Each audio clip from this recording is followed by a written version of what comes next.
You know, something I feel is not talked about often enough is that if he can feed you, he can starve you. I feel like a lot of this sprinkle conversation is geared towards where do I find this man and how do I ask a man for money, and that's all cute and dandy, but I feel like more of the conversation needs to be geared towards what do you do once you find a provider in order to financially make sure that you're safe. Okay, because I feel like when most girls meet a provider, the first thing they do is run to Chanel and flex online, but you need to be saving, especially if that man is your sole source of income. Like if you have your own job, then just keep your own job and save your money. Okay, but if you are depending on that man as the source of your livelihood, then you need to be saving the money that he's giving you.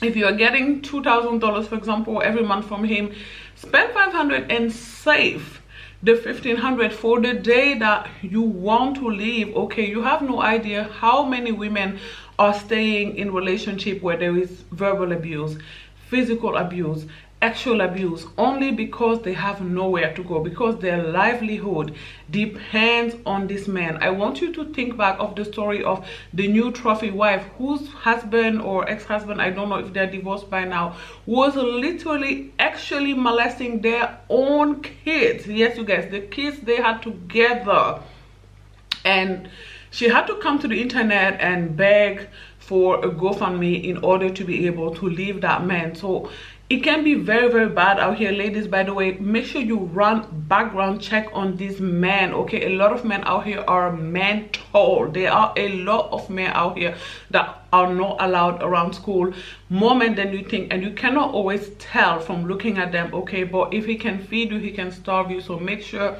that you have some money of your own. Let me tell you something, as someone who's been provided for a life, most women never will.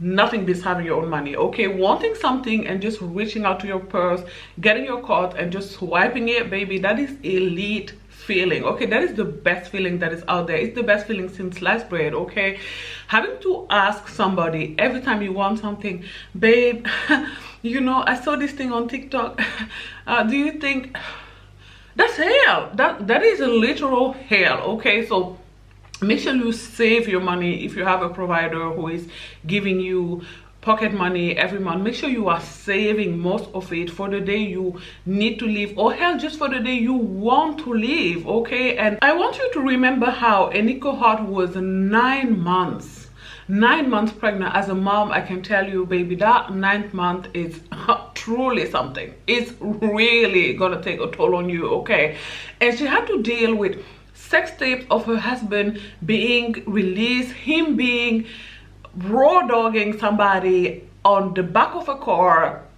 and she had to deal with all of that, you know, while she was 9 months pregnant. She had to deal, I remember journalists trying to get an interview of her while she was just coming out of a workout, a Pilates class or some form of workout class, and she was trying to avoid them and, you know, couldn't really give them an answer. I mean, what was she gonna say? Like, I'm gonna have to stay with him because I can't afford the lifestyle by myself without him. Like, I'm gonna have to stay with him because I signed an airtight prenup allegedly, so he's the only way I can continue living the exact same lifestyle that I'm living right now.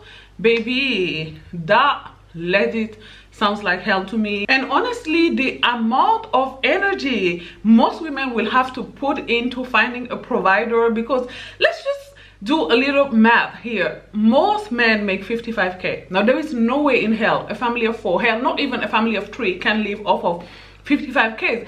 That is a fact. Most married women are paying half or 30% or 40%. That is a factual fact. Don't let the internet fool you. Most women are actually paying half, and yes, that also applies to influencers on TikTok who are pretending to be stay-at-home girlfriends. Baby, they are working. Okay, let me tell you something. Content creation is work. Okay, you have to work really hard at finding an audience. Once you have an audience, you need to work really hard at keeping that audience. Baby, even the filming is so much work, especially since they film lifestyle content. As somebody who has filmed that type of content before, I can tell you it takes a whole lot whole lot of energy. You have to be switching the tripod right, left, and center, moving it, baby. And editing the videos can take 4, 5, 6, 7, 8, 9 hours. Yes, you heard me right. I won't spend 9 hours editing videos. It takes forever without even any guarantee that the video will do well, by the way. So they're actually working really, really hard, no matter what they say. Like,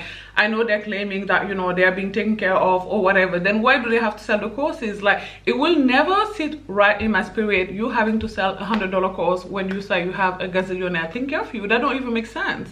Why would you need $100 if you have a gazillionaire taking care of you? The girls are fronting, they are lying. How many times have we seen when these relationships and the girl come back on the internet and say that, oh, you know, I was actually contributing 30 or 40%, or some of them even say that they were paying for all of it, that they were just fronting. I remember this influencer say that she bought herself a Range Rover. She put a ginormous bow on it, you know, the red bow, and was pretending that her fiance got it for her because she knew that that would pull in more viewers. Okay, because when most women see, you know, a girl posting a brand new Range Rover, a car that costs $100,000, over $100,000, and saying that her man got it for her, then they will follow because they want the advice. They also want a man or their man to buy them a Range Rover, right? So she knew that would bring in attention, which is currency in the influencer space, and that's why she did it. So the girls are lying, they are fronting. Let me tell you something, most men, again, cannot provide for a family of 3, talk less of a family of 4. Nowadays, in order to provide, like, I mean, a really lavish, a very, even just very comfortable lifestyle for a family of 4, you need to be making in the 350K. okay? That is the amount you would need today in order to provide a comfortable life for a family of 4. Now, I want you to keep in mind that only around 10%, a little over 10% of people in America make 100K. Now, I didn't say 350K, I said 100K. Half of those are women. And among the men, they are the married men, okay? They are the gay men. They are the men who don't want kids if you want kids. And they are the men who want kids if you don't want kids. So I want you to really think about what are the odds, okay, of you finding that man. I'm not saying it's impossible by any stretch of the imagination. Been there, done that several times over, actually. So it is possible if you really put in a lot of dedication, if you really want it. But you know, something I realized is that if you put that same amount of energy into your own goals and dreams and aspiration, you may actually get there. Okay, like most women are putting all this energy. Like the amount of time I have seen women write on Shira's comment that they have gone out 100 times, you guys. I really want you to register that number, over 100 times, in order to look for somebody, and they still haven't found the one. It's ridiculous. I haven't seen that comment 1, 2, 3, 4 times. Like, if you are somebody who watches Shira's content, you know that people say that on her comments over and over and over again.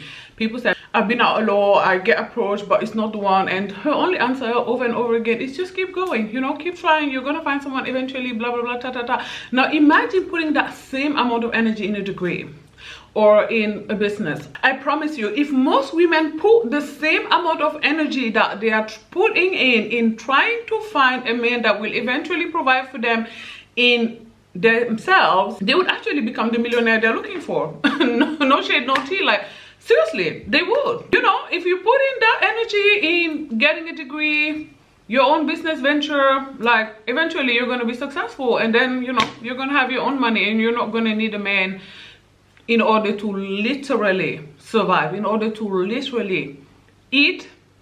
So today I thought I would just bring you this reminder: if he can feed you, he can starve you.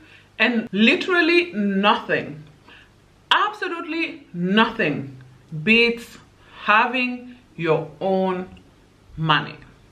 If you like this video, do not forget to give it a thumbs up. In the comment section down below, let me know. Do you think if he can feed you, he can starve you? Do not forget to subscribe to my channel as well. And I will talk to you guys tomorrow. Bye guys, thanks for watching. Mwah.